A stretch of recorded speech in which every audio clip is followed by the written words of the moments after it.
Hey guys, welcome. My name's Heuvel. In this video, I'm going to break down the 5 steps to learning how to jam by yourself.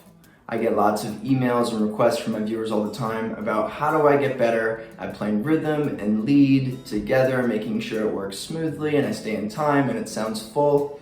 And so hopefully in this video I can set up some steps for you to get better at that. And so we're going to break down chords and partial chords, double stops, as well as rhythm and timing, leads and scales, and nuances and style, all these different things. And we're gonna hopefully be able to put it all together and make it work cohesively and get you jamming and playing your leads and your rhythm all on one guitar. So as always, make sure you click subscribe and click the notifications button if you want to see my content in your feed. And let's get started. Okay, so in this first section, we're going to talk about chords. And the chords that I'm going to use are all going to really pertain around the E chord and the E7 chord. And this whole video is really going to be based in the key of E because I find that this is the most important key to be able to work this technique in, at least to start with. It's so useful that we have that open low E string that we can play, and it can ring, and we can play leads and things on top of it. And as well, we've got lots of other open strings that we can use to our advantage. So it makes this type of style of jamming by yourself a lot easier to start with anyway. So let's get into it. So obviously the most important chord, I think just in general for guitar players, is learning an E chord. So imagine if you're watching this video, you likely know how to play an E chord, but if you don't, it's open, E, A string 2, D string 2, G string 1, B string open, E string open. So learning that chord is really, really important. And then the next chord that we need to learn is E7. So we can really easily play an E7 just by removing the ring finger from that E major chord. Now we have the open D string, which is the flat 7, which is why that chord is called E7 or E7 dominant. Then we can also add the pinky to the B string at the 3rd fret to create E7. We can do that with or without the ring finger at the 2nd fret D string. And then the first step is then just because we have this free pinky here, we can work on moving it around and playing it in different places. So we can take it on and off the B string at the 3rd fret. And we can also move it to the high E string 3rd fret, 2nd fret, open, B string, you can do the same frets, 3rd and 2nd frets. And if you want, you can even move it over to the G string 2nd fret. So that's really a good technique to practice initially, is just playing.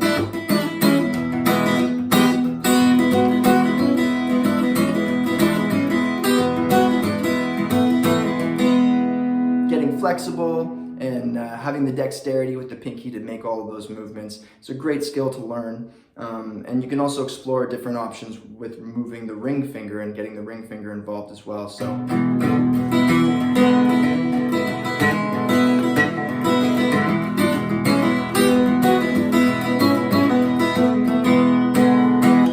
start with that. That's the biggest thing to begin with.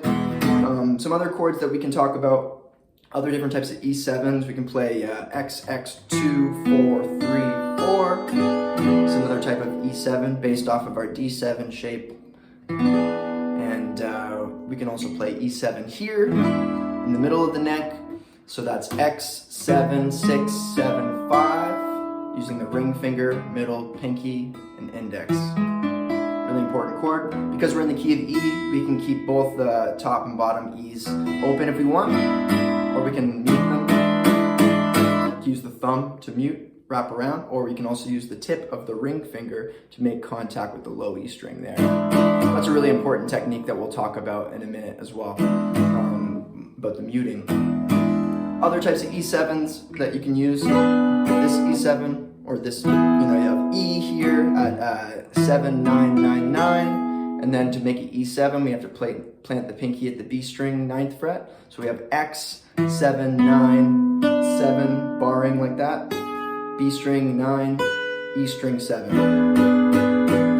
And then we also have this E7, which is X, X, D string 9, G string 9, B string 9, E string 10. And like I said before, we got the pinky and the middle finger available. So we can find lots of interesting sounds just by moving those notes around.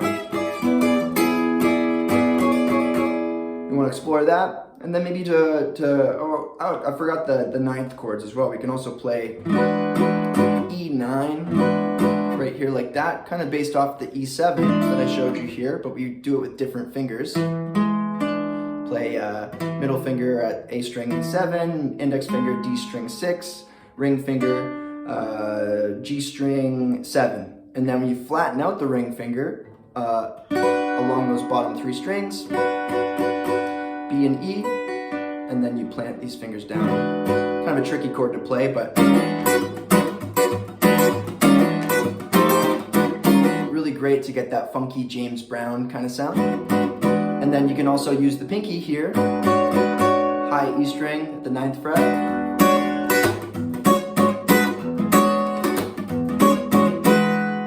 So those are all things you want to explore. If you have trouble with that grip, you can always simplify the chord. Play the bar with your index finger. As you can see, I'm utilizing that low open E string to simulate the bass. So that's a good technique to work on. And finally, this chord is great too. This is just another type of 7th chord that I play all the time. It's more of a partial chord, so I'll get to that in a second.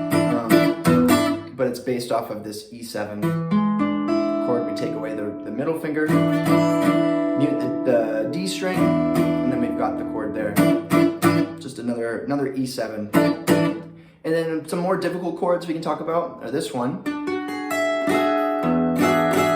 This is another type of E9 chord, I believe. Flat 7, 9, 3rd, root. Great sound. I hear Stevie Ray Vaughan play this chord all the time. You can move the index finger up and down. Kind of changes the perspective of the chord. And then we can also use 6-9, E6-9, which is like X or open E, and then 11, 11, 11 on the A, D, and G strings, 12, 12.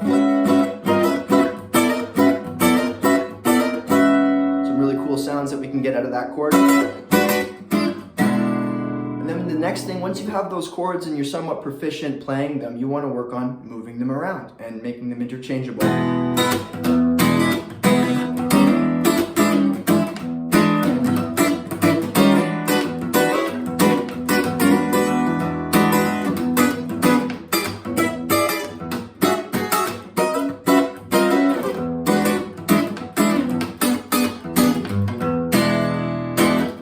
So that just kind of takes care of your E chords. Other chords that you can use in the mix are like G or G5. You know, maybe the folky G doesn't sound so nice here. I typically use G5, which is just take away the index finger. You have middle finger 3, A fingers or A string is X'd out. Open D, open G. Ring finger is at the 3rd fret B string. Pinky is at the high E string 3rd fret. There's your G, A, or A7. You can bar that or play it with individual fingers. You know, you could use B minor, you could use D.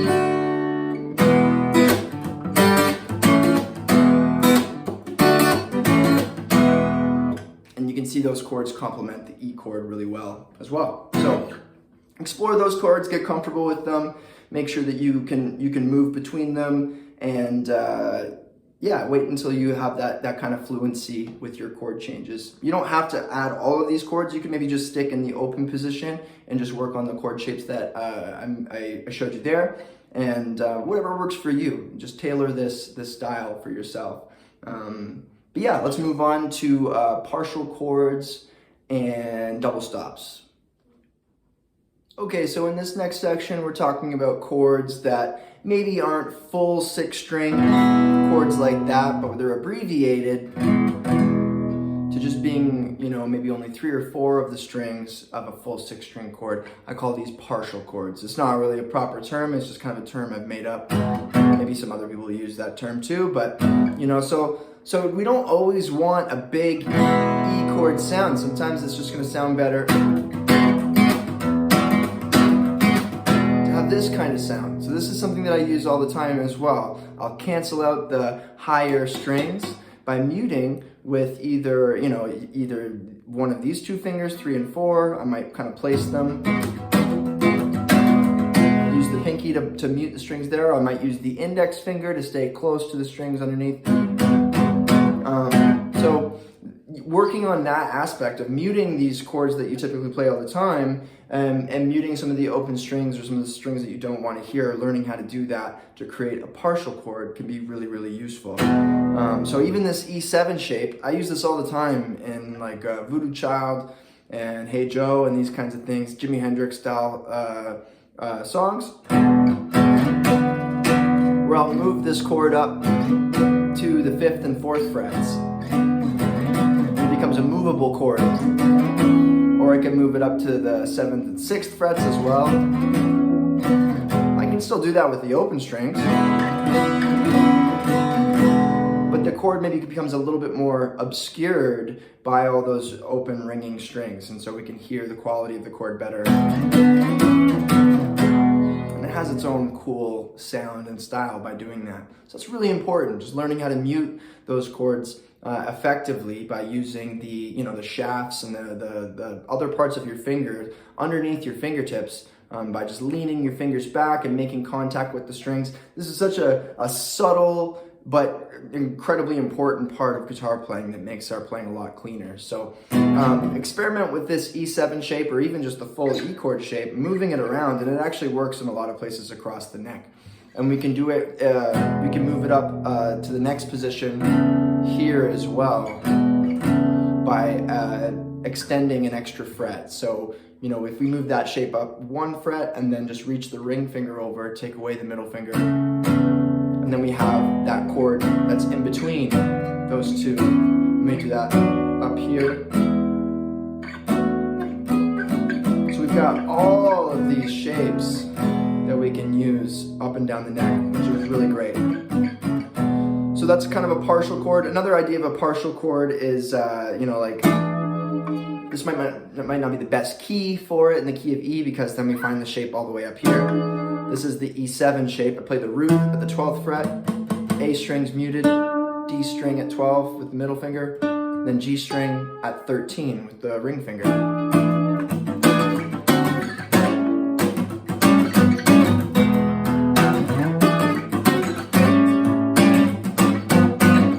So I just use that chord at the E position at 12, D at 10, sliding up to the 5th fret, that's A, G, E. Those are all 7th chords. E7, D7, A7, G7, E7, all dominant chords. So working on those partial chords is going to be great, mixing up the sounds.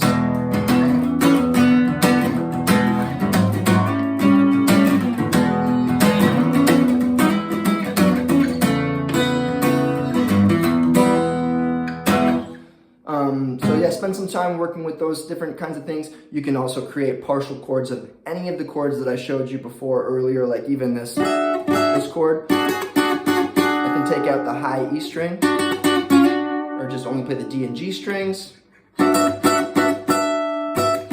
mute the string in the middle. There's so many things you can do. The possibilities are endless. So you just have to experiment, play around with it, and see what you can come up with. So let's move on to double stops. So double stops are just anything that's just 2 strings, basically. It's kind of a weird word that we call it double stops, but that's always what violinists would term those types of chords. But to me, they're just they're chords really. So anyway, so there's some common ones, like the whole intro for Hey Joe is really built on double stops. There's a ton that you can use there that are great, like just like the opening of Pride and Joy as well. Sliding the B string at the 3rd fret up to the 5th, but keeping the high E string open. Then he goes to another one right here too, at 8 on the B and 7 on the high E. you can move that up to 10 and 9. And then to get, so these are like the major shapes, and then that's the minor shape at 12 and 10, 10, 9, 8, 7, 7, 5, 5, 3, 3, 2, and 2, 0.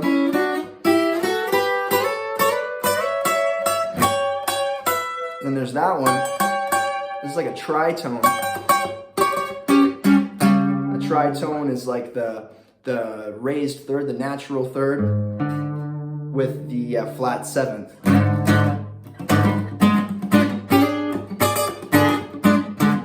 So these are all double stops. You can go 4-5 or 5-6 on the A and D, 6-7 on the D and G. We got to stretch an extra fret for the tuning of the B string. So on G and B, it looks like that, kind of like a power chord.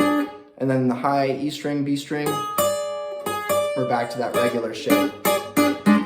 So those are great. We've got more up there we can play as well. They sound really cool. So you want to use those. And then there's all these like kind of Hendrix-like, very like country-esque almost kind of sounds, where we play like a D chord set up on the G string, 2nd fret, B string, 3rd fret. You can hammer on your ring finger to the 4th fret. And then maybe we reach over to the D string, 5th, or you can just play it open.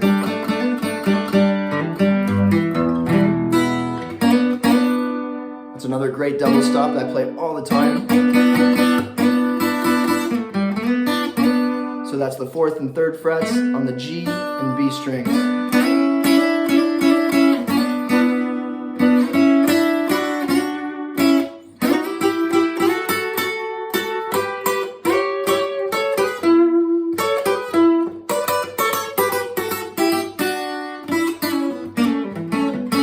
Even doing these kinds of bars, or you don't have to bar them, you can play them with individual fingers.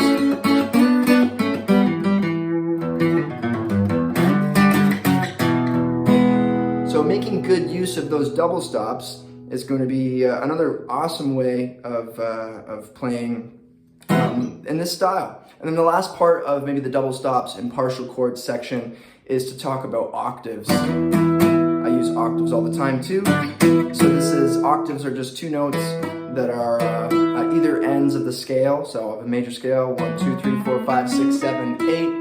1 and 8 are the same note. In this case, they're both E. We can play different octaves on the guitar all over the place. So this is a great way to thicken your melody lines. If you've seen any of my other videos, like I play the intro to Voodoo Child,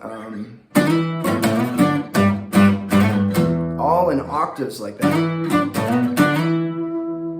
Instead of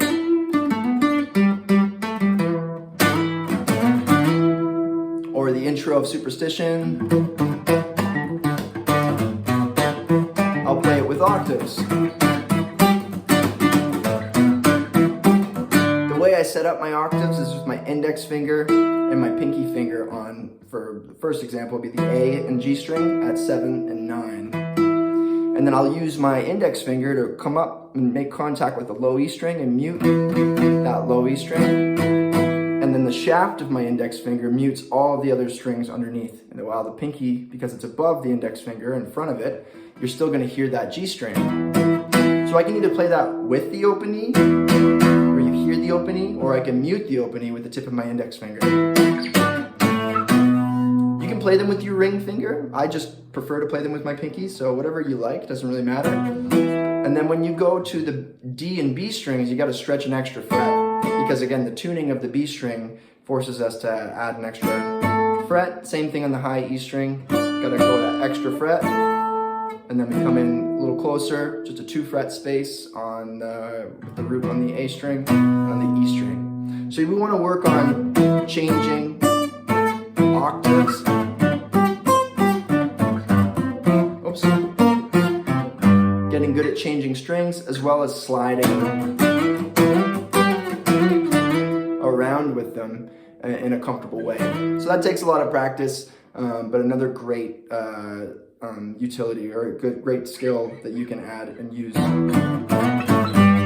in your playing. And I think the last partial chord that I forgot to talk about was this one, which was based off E7. It still is E7. I'm just taking out the D string. So now you're only hearing 3 strings. Whereas before, maybe you'd hear all 6 like that. But then I take a few notes away, I mute the bass and the high string. And it's just a bit more, I don't know, it's a bit punchier sounding.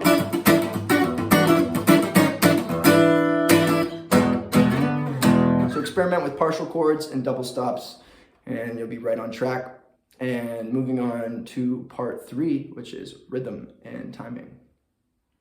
In step 3, we're talking about rhythm and timing, and really pretty basic stuff really in this section.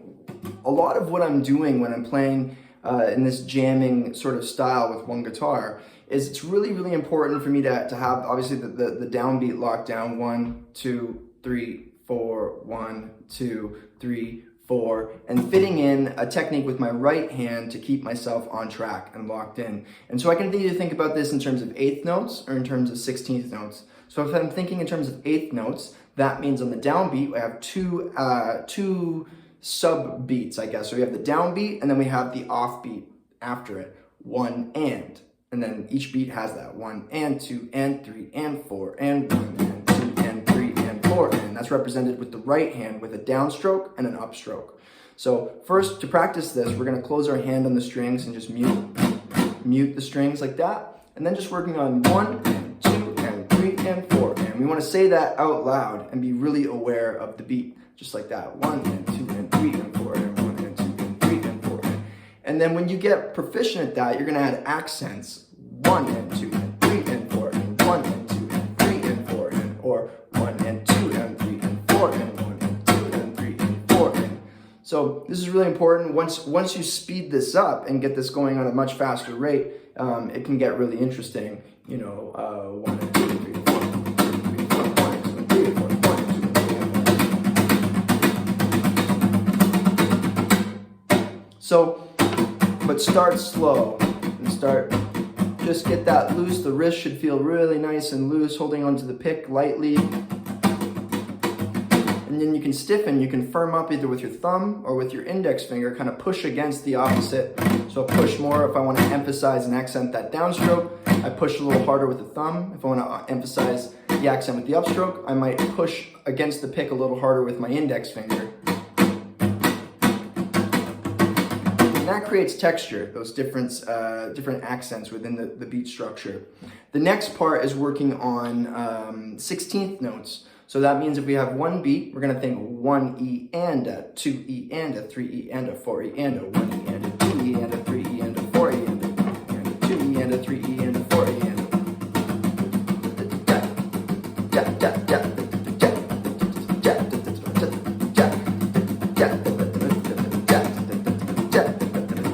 So then I'm adding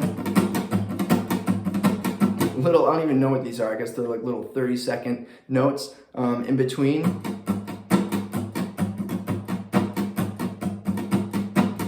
Down, down, up, down, up, down, up, down, up, down, down, up, down, up, down, up, down, up, down, down, up, down, up, down, up, down, up, down, down, up, down, up, down, up, down, up, down, down.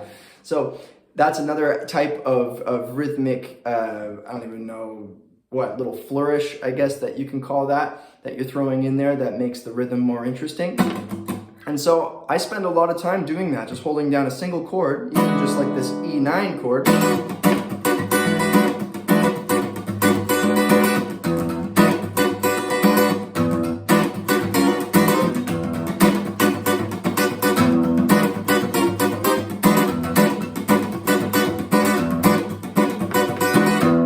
So the other thing is knowing where you're going to put that bass note on beat 1, or maybe put it somewhere else in the measure, but that bass note keeps you centered. 1, 2, and 4, and 1, and 2, and 3, and 4, and 1, and 2, and 3, and 4, and 1, and 2, and 3, and 4, and 1.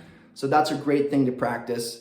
There's so many other things that you could do with that. You know, you could try any of the chords that I talked about in step 1 and do that same technique, just accenting on beat 1, put the open bass note, or just make sure you're playing that beat harder to just kind of carve it out in a more obvious place for yourself, so you always know where that is. Another tool that you can use is there's metronomes, accented metronomes that you can use that do a different beat on beat 1. So it's like beep, beep, beep, beep, beep, beep, beep, beep. And if you can hear that different sounding beep on beat 1, then that keeps you oriented and keeps you locked into the downbeat. So this is a crucial part as well of jamming and playing by yourself, is making sure that you know where the downbeat is or where beat 1 is, and making it obvious for the audience as well that they know where the downbeat is and where beat 1 is. At least with like funky, groovy based music, if you're, you know, as soon as you're playing jazz and fusion and stuff like that, the rules can get a bit more loose. But in more, you know, blues, rock, and funk, these kinds of styles, we're a little bit more obvious about where beat 1 is and where the downbeats are. So play around with that. Loosen up your right hand. Just work with the clicky, muted strum sound. Work on your 8th notes, 1 and 2 and 3 and 4, and working on your 16th notes, 1E and a 2E and a 3E and a 4E and a. Don't be afraid to use the metronome to help with that. And then also make sure you use your open E string to accent beat 1, so you know where that is all the time. You're always returning to that. And then we can move on to step 4, which is scales. In step 4, we're talking about scales, and this is going to be, again, kind of basic. Maybe for some of the guitar players that might be watching this video, I'm just going to lay out just your 5 pentatonic shapes in E minor pentatonic, I guess. So we start with the open position.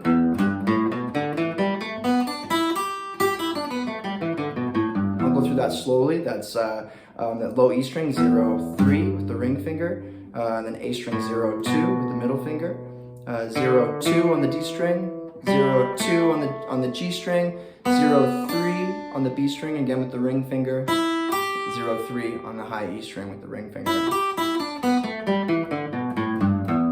So that's your open pentatonic, or your first position pentatonic. And then second position is more like the major shape, starting from the G. You're gonna go middle finger pinky on the 3rd fret, 5th fret.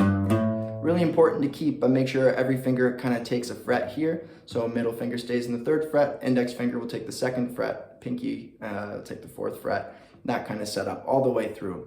So that's 3, 5 on the low E, 2, 5 on the A string, 2, 5 on the D, 2, 4 on the G, 3, 5 on the E, 3, 5 on the B, 3, 5 on the E, and backwards. We have these 2 pentatonic positions. You want to be able to move between them comfortably. In the 3rd position, we're going to go 5, 7 on the E string, same on the A string, same on the D string. And then on the G string, we have to reach back with the index finger to the 4th fret, play 4, 7. On the B string, we come back up with the index finger back to 5th fret, play 5, 8, and on the high E string, we play 5, 7. 7, 5, 8, 5, 7, 4, 7, 4, 7, 5, 7, 5, 7, 5. Oops.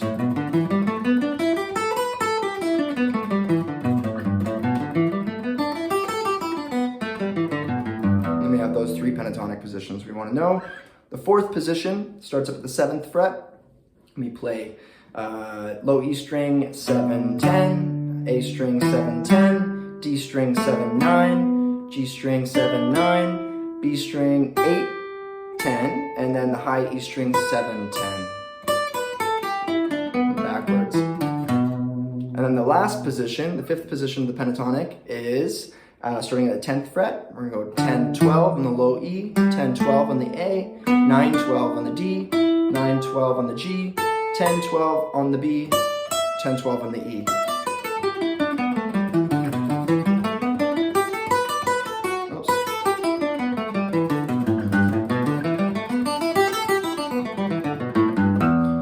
So I mess these scales up all the time, and that's okay. It's just, you know, you have to practice them all the time. They're not easy to remember, and it's really important to stay on top of it and to understand your fingerings and transitioning between these scales and just visualizing them, seeing them on the fretboard really, really well. So I can't emphasize enough how important it is to practice your 5 pentatonic positions on top of all the modal positions and things that you can learn, you know, beyond that as well. Those are also super, super important. But this aspect of knowing your pentatonic scales is going to be really important for just learning how to jam and play by yourself in the key of E. So make sure you get those pentatonic positions down. You can play that open minor pentatonic position again up the 12th fret at 12, 15. This is probably the last place that I can reach on the acoustic guitar, unless I really reach above like that. And you can work on all these with double stops too. And in the last section we talked about double stops, but we can play, you know, you can play all your pentatonic scales. You can work on them with double stops, and it's challenging, but it's really good. You know, those are going to be really cool sounds that are going to be advantageous to you when you're playing in this style. So make sure you work on as many of these aspects as you can within the scales. So when it comes to leads, the hardest part with this is to be able to go from the chords that we're playing into playing a lead part without losing the plot of the rhythm and staying in time. And so what I'll do is I'll give you a few exercises to start with that would get you moving in the right direction. But you know, after that, it's a point of trial and error and building on the skill set that you have and being adventurous and pushing yourself to go a little further and take a bit more risk, and doing your best to stay in time with the rhythm. But at first, you know, it's just you keep it simple and make sure you're not biting off more than you can chew. So the exercise I can give you is just playing your E7 chord, and that's how you're going to structure it, with the root note first and then a chord, and then maybe we can add a little bass line to it after. So we have the E7 set up, the bass note, the chord, then we're going to reach with the ring finger to play the G at the 3rd fret, low E string, and the middle finger is going to play the D string at the 2nd fret.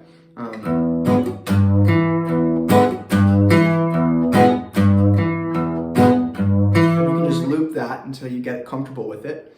And the idea is, you know, even just the way I was playing it there, it was like 1, 2, 3, 4, 1, 2, 3, 4 of that kind of a timing. And so we're going to take, you know, the first bar is set just for the riff, and then the second bar is going to be where we're going to put our lead part, or the lead lick in between. So we play the chord with a root note, chord, the riff, then the root note again,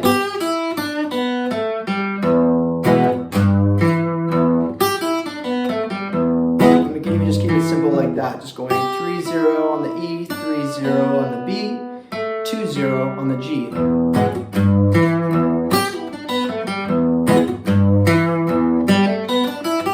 And you could go in reverse like that, 0-2, 0-3, 0-3, and then you can mix them.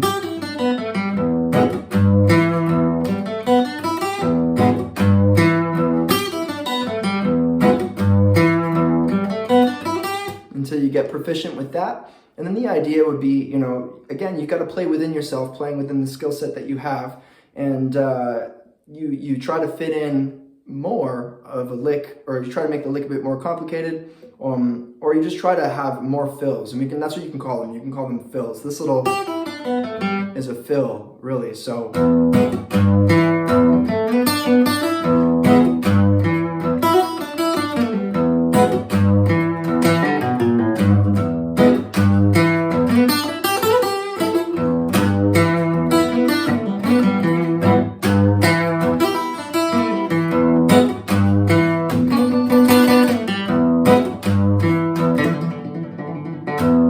So on.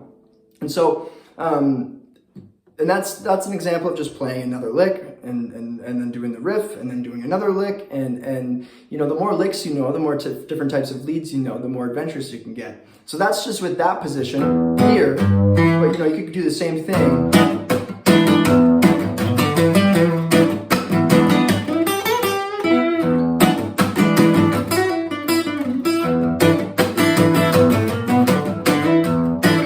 Each position with each chord that we discussed earlier in the chord section, you do the same thing. You establish a chord progression or a basic way of approaching the chords, and then with the pentatonic scale that you know that's in that neighborhood, that region of the fretboard, you're going to do a little improv, or you're going to sort out a lick or a lead that you can play in between, and you're going to try to fit it in rhythmically. And if you have trouble staying on top of the beat, on the downbeat coming back to beat one, then that's where it might be a good idea to put on the metronome, and you have that beep, beep, beep, beep, beep, beep, beep, and every time you hear that higher pitched beep, then that's where you are going to make sure that you're playing that root note again. And if you need to slow it down, you know,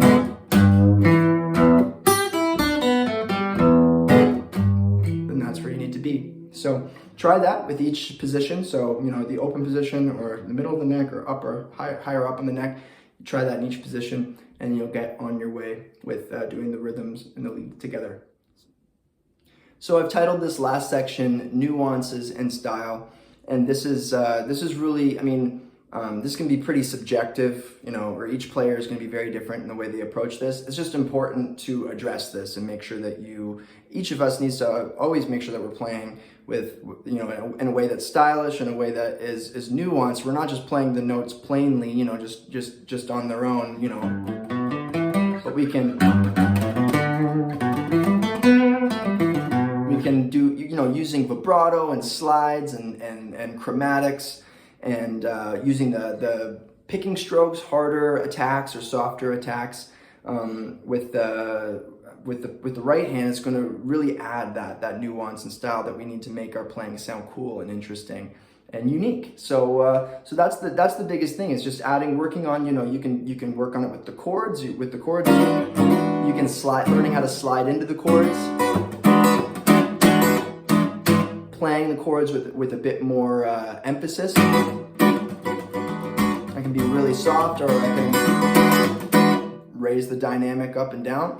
So that's important, as well as you can be touchy with the chords. You can be kind of staccato with them, which means I'm just going to squeeze, and I'm going to, you know, squeeze the pressure down and then release.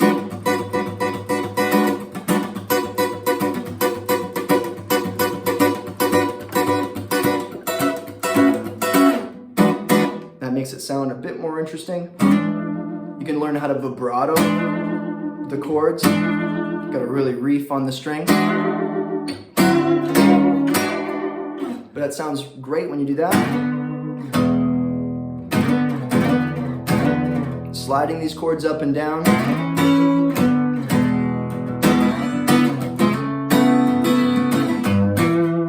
Bending. That's a great one. Bending that low E on the 3rd fret, resolving to the E on the D string. You know, you can do these kinds of slides off the blue notes. This is a note that wasn't in the scales that I went through, but if we glance off of it, that gives it more style. Using hammer-ons and pull-offs, you know, you can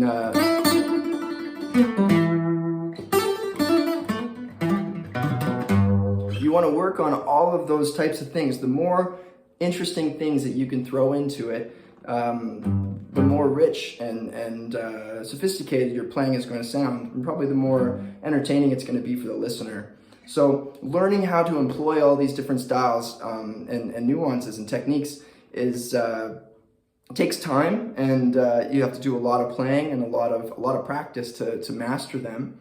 But it's worth it, and it's fun, and it makes your playing really expressive and super important. If we don't utilize that aspect, it's our playing sounds flat, or it just sounds plain. It just lacks inspiration and energy. So make sure that you are always playing. You're always very present and active in your mind while you're playing. and dig in and lean into the stuff that you're jamming along to, and play with feel and with emotion and with intention, and I think you'll be able to pull this off. So yeah, that sums up our 5 steps. So that included chords, partial chords, double stops, rhythm and timing, scales, and nuances and style. And then for the final sequence, I'll just compile as much of it together to show you an example of using all of these aspects together in the key of E with all the tools that I showed you, and what you can create with it. So here we go.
Alright guys, thanks for watching. Hope you enjoyed this video of 5 steps to jamming by yourself. Hope that you're a little bit further on your way to playing your leads and rhythm all together on the guitar, in the key of E, at least anyway. And as always, if you like what you heard and saw here, then make sure you click subscribe and click the notifications so that you can see my content in your feed. Hope you enjoy all my other videos, all the other acoustic covers and original music that I do. I do live streams every Friday night at 5 p.m. Eastern Standard Time if you want to tune into those. And yeah, so I hope I'll see you next time, and take care. Cheers.